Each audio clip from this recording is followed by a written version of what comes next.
Hello friend, সবার কি অবস্থা? আজকে তো 22শে জানুয়ারি, আমাদের দারুণ একটা অ্যাচিভমেন্টের দিন। আজকে রাম মন্দির উদ্বোধন হচ্ছে। টিভি থেকে সকাল থেকেই তো টিভিতে প্রচুর সে নিয়ে নিউজ আসছে, লাইভ হচ্ছে। তো আজকের দিনটা সবাই ভালো মতন এনজয় করো। যারা যেতে পারছে না মন্দির উদ্বোধনে, তারা বাড়িতে রামজির উদ্দেশ্যে একটু প্রার্থনা করব, ঘরটাকে সুন্দর করে সাজাবো, মানে ঠাকুর ঘরকে। সবার যাতে সব মনস্কামনা পূরণ হয়, এই প্রার্থনাই জানাবো। তো এটা তো গেল একটা দিক। আরেকটা যেটা তোমাদের সাথে বলার ছিল, চ্যানেলটা তো নতুন, তোমরা সবাই সাবস্ক্রাইব করছো, ভিউজ পাচ্ছে অনেক, তো সেটা ঠিক আছে। কিন্তু যারা সাবস্ক্রাইব করছো, আমি জানি না কারা, তারা হঠাৎ হঠাৎ আনসাবস্ক্রাইব করে ফেলছো কেন গো? তোমাদের মনে এত হিংসা? আমি কি কারোর সাথে ঝগড়া করেছি, নাকি কাউকে খারাপ কথা বলেছি?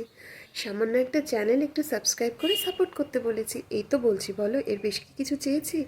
তাহলে যারা করছো, তারা আমার আনসাবস্ক্রাইব করছো কেন? এত হিংসুটি কেন তোমরা? হিংসাটা না করে একটু সাবস্ক্রাইবটা না করেই দিলে, পয়সা তো লাগছে না, তাই নয় কি? করে আবার আনসাবস্ক্রাইব করছো। এত হিংসা তোমাদের মনে? একদম হিংসা না করে আমার পাশে থেকে আমার চ্যানেলটা একটু সাবস্ক্রাইব করো, তাহলে আমার চ্যানেলটা একটু বুস্ট হবে। এইটাতে এটাই তো চাওয়া, তাই নয় কি? এনিওয়ে, তোমরা ভালো থেকো, সুস্থ থেকো, আর আমার পাশে থেকো। দেখা হচ্ছে অন্য কোনো একটা শর্টসে।